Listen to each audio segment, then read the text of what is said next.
Hello friends, तो आप लोग का स्वागत है पीएस क्लासेस में। और आज हम लोग एडीओ का जो महत्वपूर्ण टॉपिक है ग्रामीण विकास, उसका मनरेगा के बारे में चर्चा कर रहे हैं, जिसका आज तीसरा वीडियो है। अगर आप पहला और दूसरा वीडियो नहीं देखे हैं तो उसको जल्द से जल्द देखें और तीसरा वीडियो देखें, जिससे आपको मनरेगा का पूरा क्लियर समझ आ जाए। ठीक है, फिर आज हम लोग मनरेगा का भाग 3 का चर्चा करते हैं। उसके बाद हम लोग इसका एमसीक्यू सॉल्व करेंगे, जिससे आपको मनरेगा का पूरा टॉपिक क्लियर समझ आ जाएगा। और जैसे कि इसका आता है एडीओ में, इसका 2012 और 17 में 203 नंबर का इससे क्वेश्चन पूछा गया है, जो आज इसका लास्ट वीडियो। अगर आप ये तीनों वीडियो देखते हैं और इसके बाद मैं जो एमसीक्यू सॉल्व कराऊंगा, जो एमसीक्यूज आप सॉल्व करते हैं, तो इसमें आपका एक भी क्वेश्चन नहीं छूटेगा। ठीक है, तो ठीक है, फिर स्टार्ट करते हैं। मनरेगा के अंदर जो ग्राम सभा का जो अधिकार रहता है, ये ग्राम सभा, ग्राम पंचायत और जिला पंचायत क्या होता है, ये हम लोग पंचायती राज वाले सीरीज में कंप्लीट करेंगे।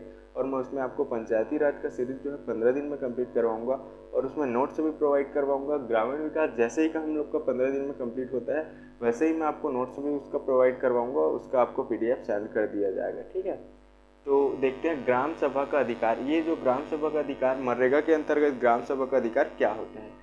तो मनरेगा के अंतर्गत कार्यों की सिफारिश कराना।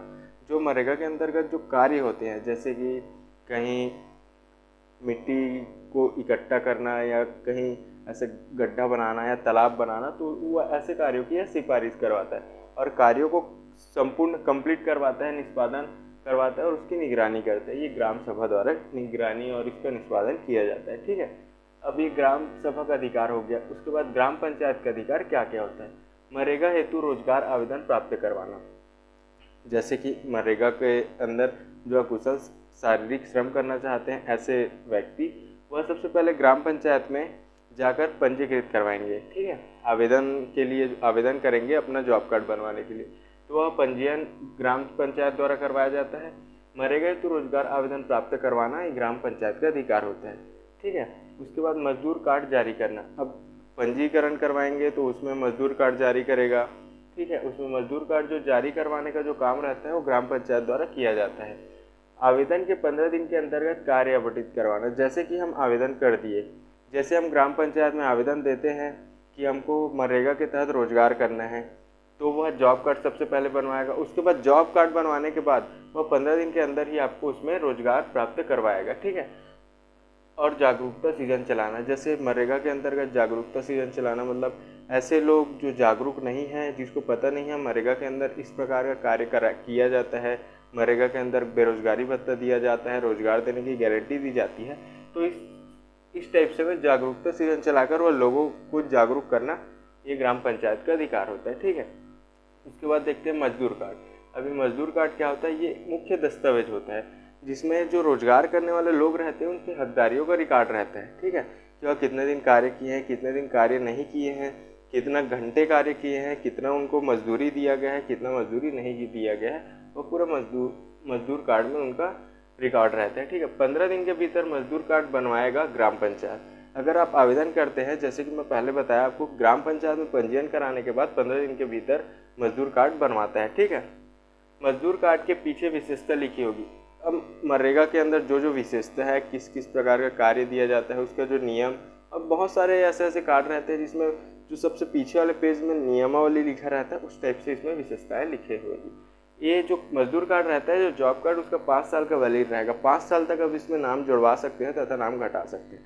जैसे अपने परिवार के जो 4 सदस्य होते हैं, उसमें से 2 सदस्य पहले काम कर रहे हैं, उसके बाद आप तीसरे सदस्य का भी अगर नाम जुड़वाना चाहते हो तो उसमें 5 साल तक नाम जुड़वा सकते हैं। ठीक है, उसके बाद 5 साल के बाद इसका वैलिड खत्म हो जाता है। ठीक है, रोजगार गारंटी दिवस। अब जैसे मनरेगा के तहत रोजगार दिया जाता है, तो रोजगार गारंटी दिवस एक दिन कम से कम रोजगार गारंटी के लिए जागरूकता फैलाना और उसके में क्या क्या काम होता है, किस टाइप का है, उसको बताने के लिए रोजगार गारंटी दिवस एक दिन मनाया जाता है। माह में एक बार और प्रथम तिमाही में एक बार इसको किया जाता है। ठीक है, जो कार्य, जैसे जो व्यक्ति कार्य नहीं कर रहा है, जो और जिसको पता ही नहीं है मनरेगा के बारे में, उनको इसमें जोड़ना और जागरूकता फैलाना। इस दिवस में उन लोग को जोड़ने का कार्य रहेगा, जागरूकता फैलाना और कार्य के बारे में बताना, ये सब रोजगार गारंटी दिवस में बताया जाता है। ठीक है, उसके बाद है उन्नति परियोजना।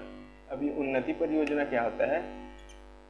उन्नति परियोजना मतलब कौशल विकास करना। जैसे जो व्यक्ति 100 दिन कंप्लीट कार्य किए हैं, ठीक है, जो व्यक्ति जो 100 दिन तक मनरेगा के तहत एकदम अच्छे से काम किया, जैसे जैसे कार्य दिया गया है पूरे तन मन धन से उसका कार्य किया गया है, तो उसमें 100 दिन का जो अच्छा कार्य किया है उसको परमानेंट वर्क दिया जाता है। ये उन्नति परियोजना दिसंबर 2019 में लाया गया, जिसके अंतर्गत जो मनरेगा के तहत जो 100 दिन तक जो अच्छे से कार्य किए हैं, जो उसमें पूरा अपना लगाव के साथ अपना कार्य किए हैं, उसको एक परमानेंट वर्क दे दिया जाता है, ठीक है।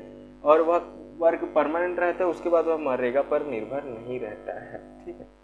अब भुगतान प्रक्रिया, अब मैं बताया था आपको कि जो उनका पगार रहता है और डाकघर और बैंक के द्वारा दिया जाता है, और आईएपी जिले में वह नकद दे दिया जाता है, ठीक है। तो जैसे भुगतान प्रक्रिया है जो पेमेंट, वो NEFMS national electronic fund management system, ठीक है। ये सिस्टम इलविस भाई वाला सिस्टम नहीं है, ये सिस्टम मनरेगा के तहत जो भुगतान प्रक्रिया किया जाता है वो वाला सिस्टम है, ठीक है।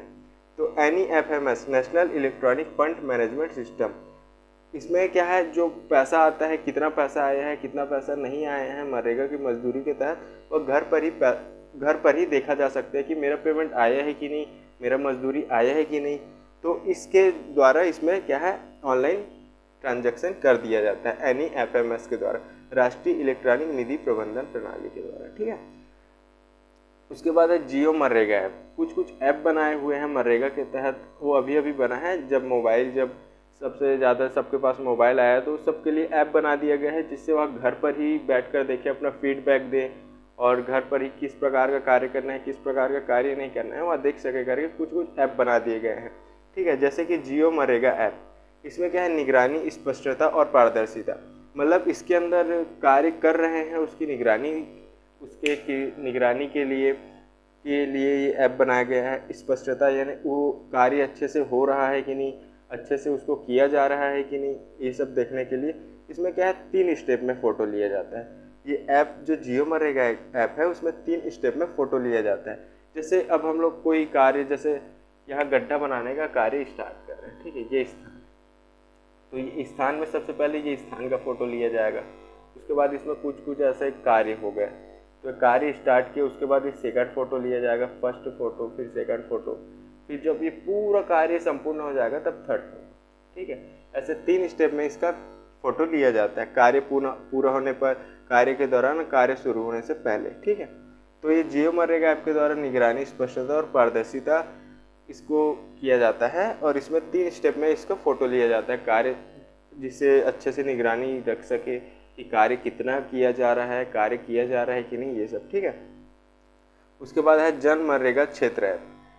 जन मनरेगा क्षेत्र ऐप के द्वारा जो मनरेगा के तहत जो कार्य कर रहे हैं, जो मजदूर हैं, जो अकुशल शारीरिक श्रम करना चाहते हैं, ऐसे श्रमिक हैं, और ना फीडबैक दे सकते हैं कि कितना काम दिया जा रहा है, ज़्यादा से काम 10 घंटा तो काम नहीं कराया जा रहा है, उसमें पगार अपने टाइम में मिल रहा है कि नहीं, ये सब के लिए वो फीडबैक दे सकते हैं। जैसे सब कोई भी ऐप डाउनलोड करते हैं या कोई भी हम लोग गेम से खेलते हैं, तो वो फीडबैक मांगता है वापस कि अपना राय रखे, तो उसमें क्या है, इसमें फीडबैक दे सकते हैं। क्षेत्र अधिकारी ऐप, ये क्षेत्र अधिकारी ऐप भी कार्य की निगरानी के लिए बनाया गया है। कार्य की जैसी निगरानी, अगर कार्य अच्छे से नहीं होगा तो अधिकारी भेजेगा वो कार्य को संपूर्ण कराने के लिए, ठीक है। युक्त धारा, इसमें सैटेलाइट के माध्यम से कार्य की निगरानी रखते हैं, ठीक है, कि कार्य के लिए कौन सा सामान की आवश्यकता है, कौन सा सामान की आवश्यकता नहीं है, ये सब। तो ये आज हम लोग का पूरा मनरेगा का टॉपिक पूरा क्लियर कंप्लीट हो चुका है 3 वीडियो में। अगर आप पहला दूसरा वीडियो नहीं देखे हैं तो उसको जाके तुरंत देखिए, और तीसरा वीडियो भी देखिए। इसके बाद आप जितना भी पढ़े हैं 3 वीडियो में, उसके बाद मैं जब MCQ सॉल्व करवाऊँगा तो आपका पूरा कंप्लीट MCQ सॉल्व होगा।